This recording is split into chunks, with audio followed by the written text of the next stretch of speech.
Je m'appelle David Morel, j'ai 42 ans, père de 2 enfants, français moyen, chrétien tiède comme on dit. Et pourtant, ce jour-là, ma vie a basculé. Ou plutôt, elle s'est arrêtée. Je revenais du travail, fatigué, stressé, la routine. Et puis, un virage mal négocié, une voiture en face, un impact violent. Et ensuite, le noir total. Mais ce n'était pas la fin, c'était le commencement. Je me suis réveillé dans un silence absolu, dans un lieu que je ne saurais décrire. Pas de mur, pas de plafond, juste une lumière douce et pénétrante, comme si l'air lui-même respirait. Devant moi, un immense écran suspendu, sans support, sans source. Et sur cet écran, une scène s'est jouée, Donald Trump, assis dans le bureau ovale, souriant, aux côtés de Benjamin Netanyahu. Les caméras du monde entier les filmaient. Tout semblait parfaitement orchestré. 2 leaders, 2 nations puissantes, unies dans ce qu'ils appelaient un moment historique. Trump remerciait, Netanyahu parlait de paix, de leadership, de l'espoir pour le Moyen-Orient. Puis, soudainement, il lui tendit une lettre, une nomination officielle pour le prix Nobel de la paix. Et là, je me suis demandé, pourquoi suis-je en train de voir ça? Ici, maintenant, après ma mort, c'est alors que je l'ai entendu. Une voix, douce, mais d'une autorité que rien ne pouvait remettre en question. Elle a traversé mon âme et a fait trembler tout mon être. Mon enfant, ce que tu vois n'est pas un acte politique, c'est un signe. Regarde attentivement. Il joue avec ce qui m'appartient. Il tente de fabriquer une paix sans moi, mais il n'y a pas de paix sans le prince de paix. Je suis resté figé, bouleversé, incapable de détourner les yeux de l'écran. Quelque chose de bien plus profond était en train de se révéler. Et je savais au fond de moi que ce que j'allais voir allait changer ma vision du monde. À jamais, l'écran céleste flottait toujours devant moi, immense, silencieux, mais vivant, comme s'il battait au rythme du cœur de Dieu. Je fixais l'image, incapable de détourner le regard. Je savais que ce que je voyais était réel, que cela s'était passé dans notre monde. Et pourtant, il y avait une couche invisible, un message caché que je n'avais jamais perçu avant. Donald Trump, l'ancien président des États-Unis, était là, assis dans le bureau ovale, détendu, souriant, confiant. À ses côtés, Benjamin Netanyahu, le premier ministre d'Israël, accompagné de son épouse, lui aussi rayonnait. Ils échangeaient des sourires, des tapes dans le dos, des gestes de fraternité politique, comme 2 frères, d'armes qui avaient traversé des batailles communes. La salle était pleine, journalistes, conseillers, caméras, tout était officiel, protocolaire, mais derrière leurs regards, quelque chose sonnait faux. Trump prit la parole, avec son ton habituel, sûr de lui, presque théâtral. Il parlait de réussite, de liens historiques, de promesses tenues. Il évoquait les grands accords passés et ceux à venir. Il parlait d'Israël comme d'un allié indéfectible, d'un miracle moderne.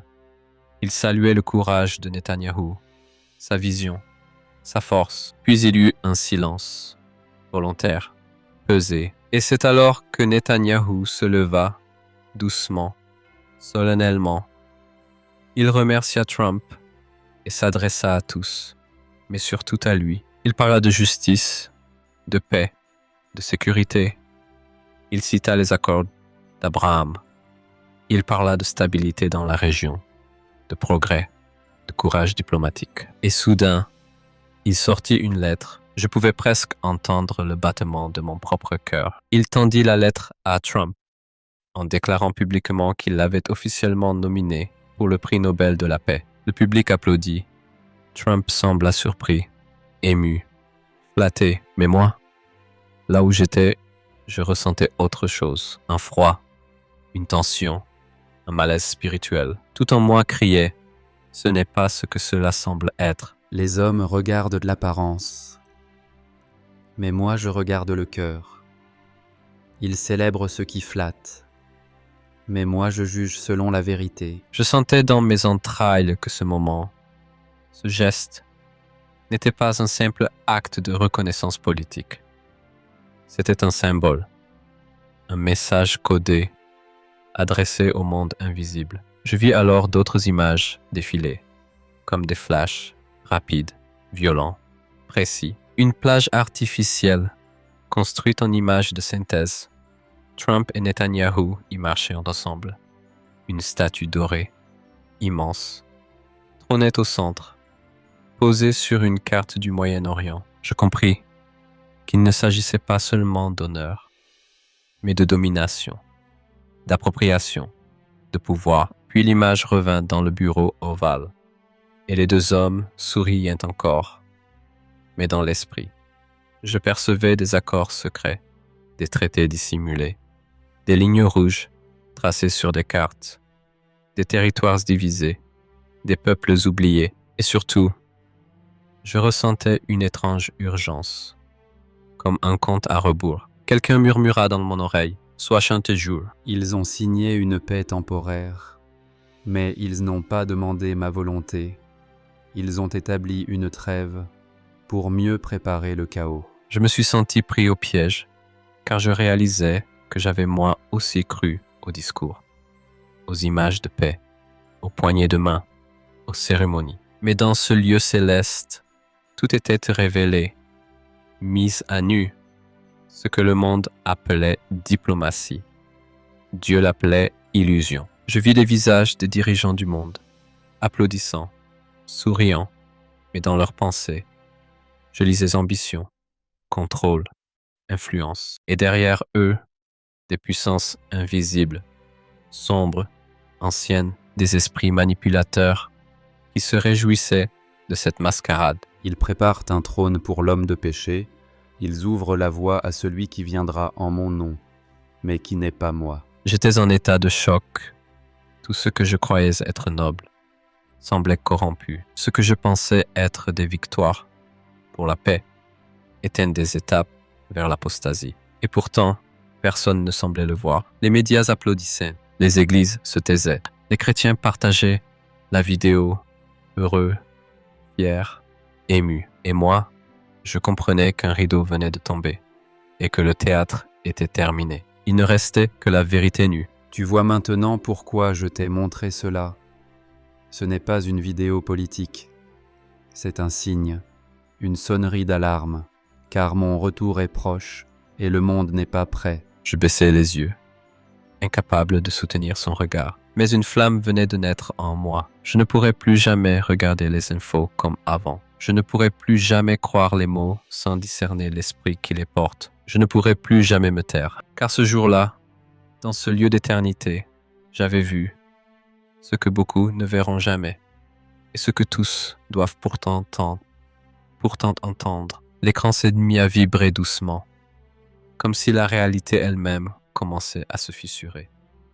Les couleurs ont changé, la lumière devint plus vive, et soudain, je fus transporté. Ce n'était plus le bureau ovale, ni même la Maison Blanche. J'étais au-dessus d'un désert brûlant. Je pouvais voir la terre d'Israël, mais pas comme je la connaissais. Je voyais les frontières comme des lignes rouges, les murs, les zones disputées, les tensions, les armes cachées sous le sable, les prières montaient en silence, les larmes des innocents, les cris des enfants oubliés. Puis je vis Gaza comme une plaie ouverte, une cicatrice non refermée, et dans le centre de cette douleur, un trône d'or, placé par des mains humaines, avec un nom gravé dessus.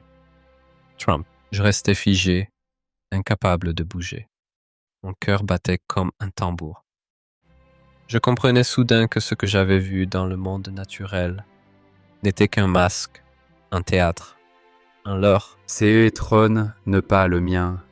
C'est une imitation, Une couronne faite par les hommes pour les hommes, un signe du temps de la fin. Je vis alors un sablier géant, suspendu au-dessus du monde. Le sable tombait rapidement, trop rapidement.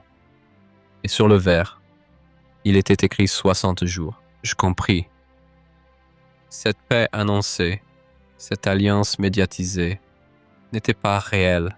C'était un délai, une pause, une diversion, une ruse. Il escrint à la pace, mais préparent la guerre. Il signe des accords temporaires pour endormir la vigilance des nations, pour faire taire la conscience des peuples, pour faire oublier la croix. Et soudain, les visages changèrent. Les hommes qui souriaient à la caméra devenaient durs. Leur regard moi, leurs gestes froids. Les sourires masquaient des mensonges.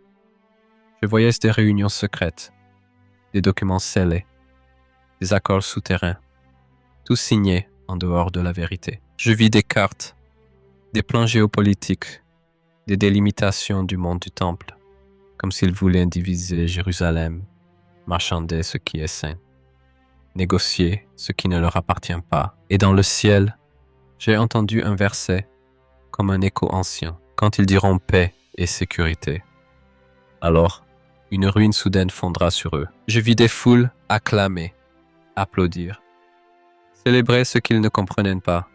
Ils croyaient en la paix, mais ce qu'ils avaient reçu, c'était un piège doré. Et moi, David, je ne pouvais que pleurer, car j'avais cru moi aussi. J'avais cru que les hommes pouvaient apporter la paix, qu'un traité, qu'une poignée de main, qu'un prix Nobel pouvaient sauver ce monde brisé. La vraie paix ne vient pas des accords entre les rois de la terre, elle vient du sang versé à la croix, elle vient de l'obéissance à ma parole, elle vient de ceux qui portent en leur croix chaque jour. Et j'ai vu l'Église, ou du moins ce que le monde appelle l'Église. Elle applaudissait elle aussi. Elle félicitait les leaders. Elle décorait des hommes. Mais elle avait oublié le trône du ciel, des pasteurs silencieux, des prophètes distraits, des croyants endormis. Ils regardaient la politique comme on regarde un spectacle, mais ne discernaient pas les signes des temps. Puis je vis une minorité, un petit reste, des hommes et des femmes, jeunes et vieux, debout dans l'ombre, en prière, en jeûne, les genoux pliés, les yeux levés vers le ciel. Ceux qui sont mes veilleurs, ils ne dorment pas, ils ne flattent pas les puissants, ils ne cherchent pas la gloire des hommes, ils attendent mon retour. Alors la lumière revint, douce, chaude. Elle entoura mon être, et une certitude profonde s'est installée en moi. Le monde ne comprendra jamais ce qui est en train de se jouer, à moins que les écailles ne tombent de leurs yeux, à moins qu'un feu céleste ne consume le mensonge. Et j'ai su que ma mission, à mon retour, si je revenais, serait d'ouvrir les yeux de ceux qui dorment encore, de témoigner, de parler, de crier s'il le faut, que la paix du monde est un mensonge, et que seul Jésus est le chemin, car le sablier tourne, et les 60 jours sont presque écoulés. Je ne pouvais pas détourner les yeux du sablier. Chaque grain tombait comme un avertissement. Chaque seconde semblait crier « Réveille-toi !» Et alors que je regardais, le paysage changea encore. Je me suis retrouvé dans un immense amphithéâtre, sombre, gigantesque, rempli d'hommes et de femmes, habillés avec élégance, portant des insignes, des médailles. Des chieux, ils acclamaient un homme. Je ne voyais pas son visage au début, mais il marchait lentement vers une estrade, au centre, surélevé, baigné de lumière. Tout le monde l'applaudissait. Certains pleuraient même d'émotion. D'autres levaient des mains comme en adoration. Je pouvais entendre les mots dans leurs pensées. Sauveur, homme de paix, réconciliateur. Puis son visage se tourna vers moi. Et j'ai compris, ce n'était pas Trump, ni Netanyahou, c'était un autre, inconnu, mais étrangement familier. Son regard était profond, séduisant, mais glacial. Il souriait, mais sans chaleur, et dans ses mains, il tenait un livre, une fausse écriture, un évangile inversé. Voici comment il viendra, pas avec des cornes, mais avec du charisme, pas avec la haine, mais avec des mots doux, pas avec la violence, mais avec la promesse d'unité. Je vis alors des écrans géants apparaître autour de l'amphithéâtre. Chaque écran diffusait des images de paix, des enfants chiants, des soldats se serrant la main, des églises pleines, des mosquées accueillantes, des synagogues applaudies. Mais moi, je voyais au-delà. Je voyais les chaînes invisibles, les compromis cachés, les pactes scellés dans l'obscurité. La liberté était devenue une illusion, la vérité, une offense. Et au milieu de cette foule, je vis l'Église. Oui, l'Église, pas persécutée, mais félicitée, invitée à participer, honorée par les gouvernements. Des pasteurs étaient sur scène, remettant des trophées. Des leaders religieux signaient des chartes. Ils proclamaient l'amour, l'unité, la tolérance. Mais jamais le nom de Jésus n'était mentionné. Je me suis tourné vers celui qui se tenait à mes côtés. Je sentais sa présence. Je reconnaissais sa paix. Ceci n'est pas mon Église, c'est une caricature, une fiancée infidèle. Elle a échangé ma vérité contre des applaudissements. Elle a vendu sa pureté pour des plateaux de télévision. Je pleurais, car je voyais tant de visages connus, des croyants que j'admirais, des églises où j'avais prié, maintenant devenues muettes, stériles, séduites. Puis la scène changea à nouveau. Je fus projeté dans une ruelle, sombre, sale, et là, une autre église, cachée, minuscule, mais remplie de feu. Des jeunes priaient à genoux, des larmes coulaient, des mains levées, sans caméra, sans décor, seulement des cœurs brisés, cherchant la face de Dieu. Et une voix s'éleva, pas humaine, mais céleste. Ceux-ci m'ont choisi, ils ne recherchent pas la gloire, mais mon regard, ils ne craignent pas les persécutions, ils m'aiment plus que leur propre vie. Je compris que deux églises coexistaient. L'une applaudie, visible, puissante aux yeux du monde, mais vide. L'autre méprisée, invisible, mais remplie de gloire. Et soudain, j'ai vu une fissure se former sous l'amphithéâtre. Une brèche, puis un grondement.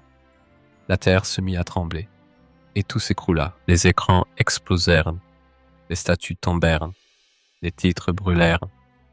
Le faux évangile se désintégra, et le visage de l'homme charismatique se transforma, révélant une noirceur indescriptible. Quand ils diront paix et sécurité, alors viendra la destruction soudaine, comme les douleurs de l'accouchement, et ils ne pourront pas échapper. Je réalisais que la plus grande menace n'était pas la guerre, ni la maladie, ni même l'effondrement économique, mais la séduction. Le diable ne cherche plus à effrayer, il cherche à séduire. Il ne veut plus détruire les églises, il veut les rendre populaires. Il ne veut plus interdire la foi, il veut la diluer. Et c'est ainsi que l'esprit de l'Antéchrist avance, masqué, applaudi, célébré. Je me suis mis à crier dans l'esprit. Non, non, ouvrez les yeux, réveillez-vous. Mais personne ne m'entendait, sauf lui. Tu vois maintenant pourquoi je t'ai montré tout cela, car à ton retour, tu porteras ce feu, tu seras une voix dans le désert. Tu appelleras mon peuple à sortir du compromis. Et mon cœur brûlait.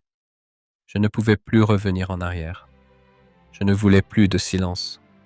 Je ne voulais plus d'indifférence. J'étais prêt à annoncer ce que j'avais vu, même si personne ne voulait l'entendre, car le monde se précipitait vers l'abîme, en chantant des cantiques de paix. Sans savoir que la tempête arrivait, je me suis retrouvé dans un silence étrange, comme suspendu entre le ciel et la terre, une sensation de vertige spirituel, comme si je pouvais encore entendre l'écho des applaudissements pour cet homme, ce faux Messie, mais aussi les pleurs étouffés d'un peuple oublié. Et alors, je fus projeté dans un lieu familier, mais que je ne reconnaissais plus. Une église, en France, moderne, propre, climatisée, avec des projecteurs, des écrans LED, des fauteuils confortables. Tout semblait parfait, mais l'atmosphère était froide, les regards vides, les chants beaux mais creux, les mains levées mais sans feu. Et le pasteur parlait, mais je n'entendais pas le nom de Jésus, pas une seule fois. Il parlait de succès, d'équilibre, de bien-être, de trouver sa paix intérieure, mais pas de repentance, pas de sainteté, pas de croix. Ils ont remplacé ma parole par des slogans. Ils ont transformé ma maison en un théâtre. Ils ont peur de prêcher la vérité, de peur de perdre des spectateurs. Et je pleurais intérieurement, car j'avais moi-même fréquenté ce genre de lieu, sans jamais me rendre compte que j'étais en train de mourir spirituellement. Doucement, lentement, sous les lumières artificielles, puis je fus transporté dans une autre ville, une autre église, une cathédrale vide, majestueuse mais désertée, les bancs abandonnés, les vitraux poussiéreux et un autel silencieux. Et une voix souffla dans mon oreille. Ce pèse a entendu ma parole pendant des siècles, mais il a oublié mon visage, il a chassé mon esprit, et ma maison est devenue un musée. Je vis alors les rues de Paris, les cafés bondés, les jeunes sur leurs écrans, les couples discutant de politique, de climat, d'intelligence artificielle. Mais personne ne parlait de leur âme. Personne ne posait la seule question qui compte.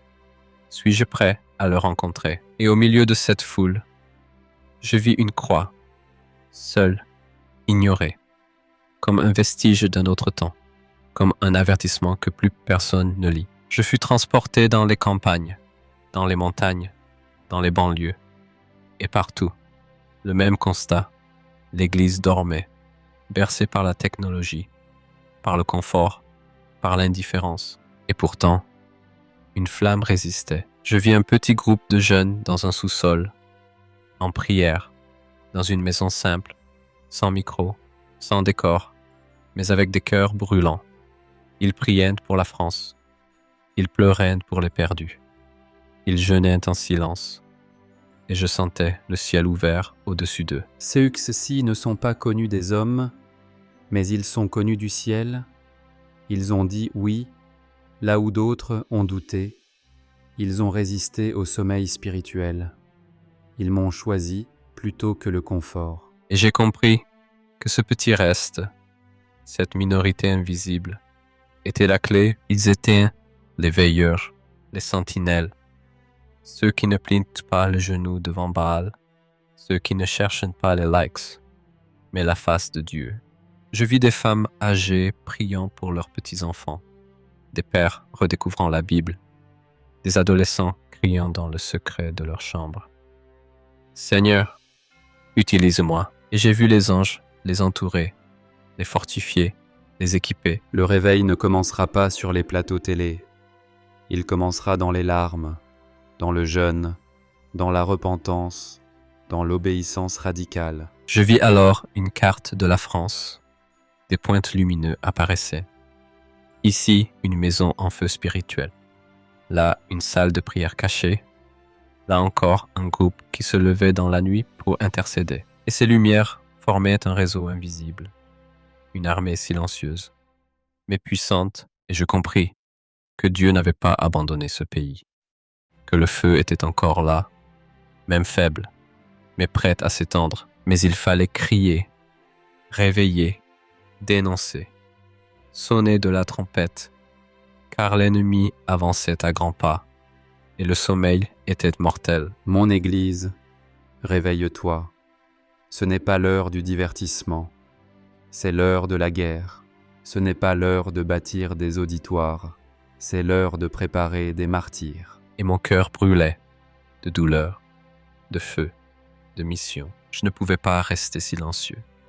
Je ne pouvais pas revenir comme avant. Je devais parler, avertir, témoigner, car la France dort, l'Europe dort, mais le ciel crie. Et moi, je crie avec lui. Je tombais à genoux, incapable de contenir le feu qui me brûlait de l'intérieur. Mon esprit criait, mon cœur saignait, et mes lèvres murmurèrent « Seigneur, pardonne-nous ». Je ne savais même pas comment formuler ma prière, mais les mots jaillissaient, comme dictés par une force plus grande que moi. Dieu, regarde ta France, regarde ton Église, regarde ton peuple qui s'égare, qui dort, qui doute, qui t'oublie. Pardonne-nous pour notre silence, pour notre complaisance, pour notre tiédeur spirituelle. Nous avons échangé la vérité contre le confort, la sainteté contre la tolérance, la croix contre les écrans. Nous avons oublié que tu es saint, que tu es feu, que tu es roi, que tu reviens. Nous avons transformé ta maison en scène de spectacle. Nous avons vidé ta parole de sa puissance. Nous avons fermé nos oreilles aux avertissements. Seigneur, ouvre nos yeux. Ne retire pas ta présence de ce pays. Ne retire pas ton esprit de nos rues. Ne ferme pas encore le livre. Nous méritons le jugement, mais nous te supplions pour la miséricorde. Regarde Paris, ses rues, ses ponts, ses monuments. Regarde nos écoles, remplies, mais nos hôtels vides. Regarde nos jeunes, perdus dans les écrans, piégés par le mensonge, nourris au relativisme, ivres de liberté, mais esclaves dans l'âme. Interviens. Seigneur, fais ce que les lois ne peuvent pas faire, ce que les discours ne peuvent pas dire, ce que les systèmes ne peuvent pas bâtir. Envoie ton esprit, pas une brise, mais un vent violent, un souffle de réveil, un cri du ciel. Et pour ton Église, Seigneur, ramène-la à toi. Fais tomber les masques, ferme les bouches des faux prophètes, purifie les chairs, restaure les autels, détruis ce qui est charnel et ressuscite ce qui est mort dans toi. Ramène les pasteurs à la prière, ramène les jeunes à la parole, ramène les familles à la crainte de ton nom. Fais lever une génération qui ne cherche pas à être vue, mais à te voir, une génération qui préfère être rejetée par le monde plutôt qu'ignorée du ciel, une église qui ne pactise pas, qui ne négocie pas, qui ne transige pas avec la vérité. Je ne cherche pas une église parfaite. Je cherche une église qui me désire, qui tremble à ma parole, qui se tiendra devant moi plutôt que devant les hommes. Seigneur, regarde Jérusalem, regarde ton trône, ton héritage, ta ville sainte. Protège-la contre ceux qui voudraient la diviser, la profaner, la réduire à une transaction. Expose les plans secrets, les accords politiques cachés, les négociations dans l'ombre. Si le monde du temple devient monnaie d'échange, lève-toi. Ne permette pas que ton nom soit effacé, que ta gloire soit vendue, que ton peuple soit trahi. Fais trembler les nations, mais préserve ton reste. Préserve ceux qui t'aiment, ceux qui t'attendent, ceux qui ne se sont pas inclinés devant Baal. Fais pleuvoir le feu sur les autels impurs, mais garde ta flamme vivante sur ceux qui jeûnent, qui prient, qui veillent. Je prie pour les enfants. Seigneur, ceux qui naissent dans un monde qui rejette la vérité dès le berceau. Je prie pour les pères, qu'ils se lèvent, qu'ils protègent, qu'ils enseignent. Je prie pour les mères, qu'elles prophétisent, qu'elles intercèdent, qu'elles résistent. Je prie pour les anciens, qu'ils reprennent leur place de sagesse, de garde, de mentor. Je prie pour les artistes, qu'ils ne chantent plus pour la gloire du monde, mais pour ton nom. Je prie pour les politiciens, qu'au lieu de construire leur royaume, ils s'agenouillent devant le tien. Et je prie pour les égarés, pour ceux qui se croient loin, pour ceux qui se croient perdus. Ramène-les, Seigneur, appelle-les par leur nom. Fais tomber les murs, les chaînes, les idéologies, les blessures, les peurs. Je suis celui qui entend même le soupir, celui qui voit même la larme cachée,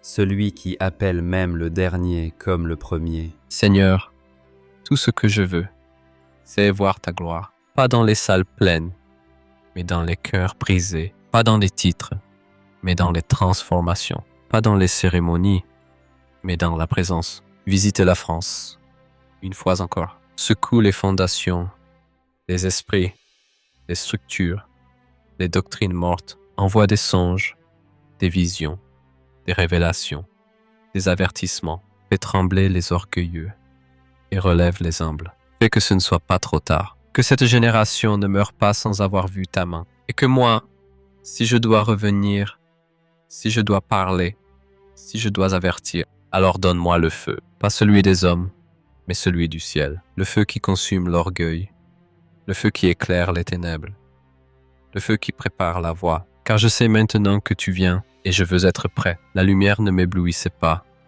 elle me transperçait. Elle pénétrait chaque recoin de mon être, révélant tout, les blessures, les compromis, les peurs, mais aussi l'appel profond que je n'avais jamais osé entendre. Et au centre de cette lumière, il était là. Je ne peux pas décrire son visage, parce qu'il était plus qu'un visage.